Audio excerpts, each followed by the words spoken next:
plus zinc gives Na2ZnO2 that we have done plus H2, and you will find that hydrogen is formed in this reaction. Hydrogen भी बनेगा metal और base की reaction में भी.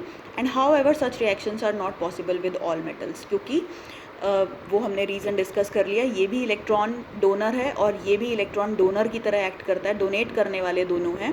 तो जब कोई एक्सेप्टर ही नहीं रहेगा तो रिएक्शन होना पॉसिबल नहीं है. And that we have discuss that this is like H2O plus H2O mixing kind of reaction. तो रिएक्शन एग्जैक्टली टेक प्लेस नहीं करती. And this example that I have already told you. So next we will be coming to activity 2.1.3. How do metal carbonate and metal hydrogen carbonate react with acid?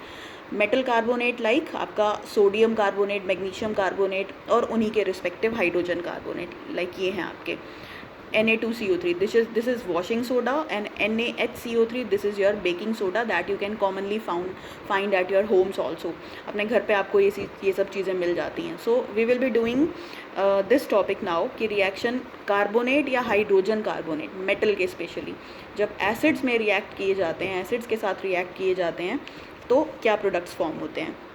So this is the activity 2.5 in which what we have taken some dilute hydrochloric acid along with sodium carbonate. Powdered form में आपको sodium carbonate लेना है और इससे आपको ये यहाँ से ये थिसल फनल के थ्रू, ये एक स्पेशल फनल होती है जिसके थ्रू हम एसिड को इंट्रोड्यूस करते हैं, पोर करते हैं over this sodium carbonate.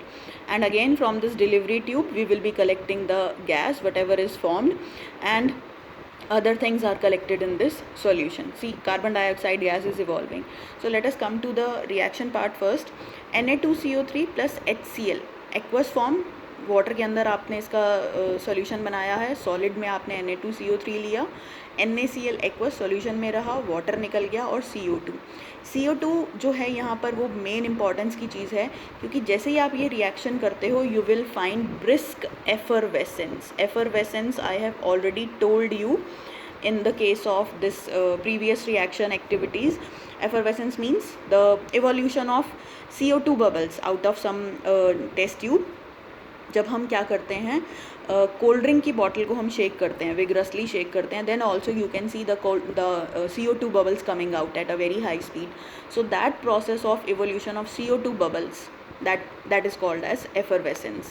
So let me show you this activity ki how effervescence actually takes place. So we will be doing this now with the help of this NaHCO3 baking soda, and instead of HCl I will be using acetic acid. Acetic acid, though it's very mild acid, but still it can give reaction with this. So in this cup, in this transparent cup, I have deliberately chosen this transparent cup so that you can see the things clearly. The powdered form of this baking soda I have taken, NaHCO3 I have taken. You can see that this is clear white color का है ये बिल्कुल powdered form में. and this is lemon juice. Why lemon juice I have taken? Because this is acidic. So with the help of lemon juice that contains citric acid or vinegar, acetic acid, we can complete this reaction. So I am putting some 2-3 drops, just 2-3 drops are enough in this, and you can see, you can either hear the bubbles. See, next is acetic acid I am using. Say this is vinegar, synthetic white vinegar. Vinegar is of 2 types. It comes in brown color also. This is white vinegar. So I am pouring some little amount of vinegar in it, and you can see, you can hear instead hissing sound also. So let me add some more. So these are the brisk effervescence bubbles due to the formation of CO2, and I can feel the bubbles coming at the top. The fizz of these bubbles I can feel at the top even. So this is your CO2 evolving out of this mixture. Water is also in this container. Water is also produced in this container along with salts, NaCl salt. So likewise we can arrange, likewise we can do for this washing soda. If you have washing soda at your homes, then you can also do it likewise. I didn't have, so I couldn't display it to you, show it to you. ये जो activity अभी हमने करी ना, ये बहुत एक interesting activity होती है जो जूनियर क्लासेस में बच्चे करते हैं। जब वोल्केनोज बनाते हैं तो उसमें थोड़ा सा कलर ऐड कर देते हैं एंड दे शो दैट कि ये लावा निकल के आ रहा है, वोल्केनिक इरप्शंस हो रहे हैं ये। तो इस रिएक्शन को हम वहाँ पे भी यूज़ करते थे, जूनियर क्लासेस में बच्चे यूज़ करते हैं।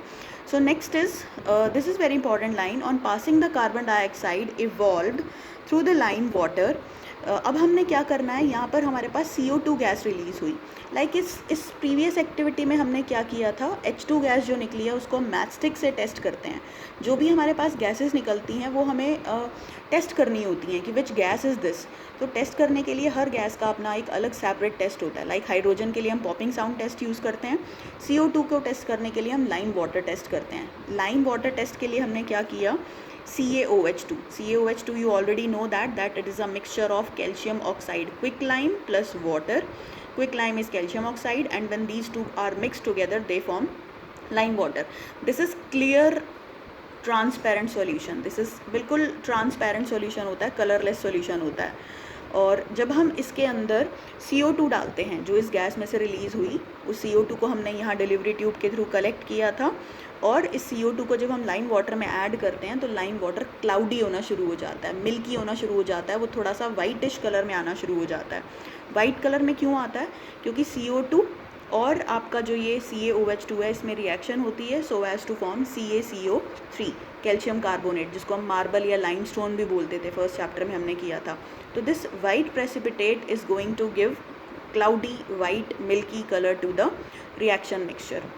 Now what happens if you keep on passing excess of CO2? अगर CO2 आपने एक लेवल तक पास करना कंटिन्यू रखी, आप अभी भी पास किए जा रहे हो, तो रिएक्शन एक और नेक्स्ट लेवल तक चली जाती है and what is formed, calcium hydrogen carbonate बन जाता है, जो कि मिल्की नहीं रहता, जो कि सॉल्यूबल हो जाता है। वो मिल्की प्रेसिपिटेट क्यों बने थे, मिल्की कलर क्यों आया था, क्योंकि प्रेसिपिटेट्स बन रहे थे। पर अगर आप एक्सेस में CO2 पास करते जाते हो इस रिएक्शन मिक्सचर में, कौन सा रिएक्शन मिक्सचर, जो आपको यहाँ पर मिला था ये रिएक्शन मिक्सचर, तो इसमें अगर आप CO2 पास करते जाते हो तो एक soluble substance calcium hydrogen carbonate बनता है, तो उसकी वजह से जो मिल्कीनेस है वो डिसअपियर हो जाती है।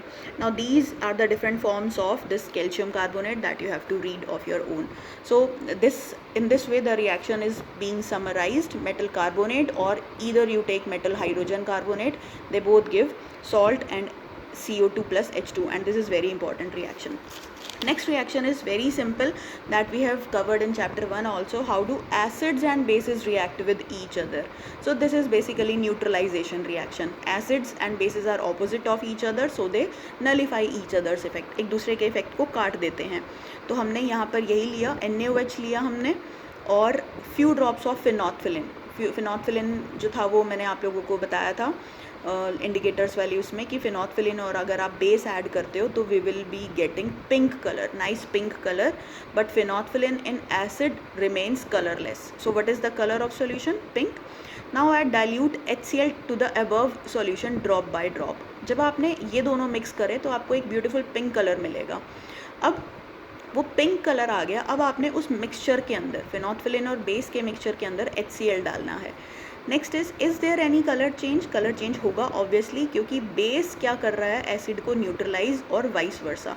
तो जब ये पिंक कलर आप डिसअपियर होता हुआ देखो, मतलब एसिड आप ऐड करे जा रहे हो, ये keep on adding acid drop by drop to the reaction mixture, this reaction mixture, and the moment this pink colour disappears, now the point of neutralisation has come. मतलब रिएक्शन पूरा का पूरा न्यूट्रलाइज हो चुका है, एसिड ने base के effect को नलीफाई कर दिया है।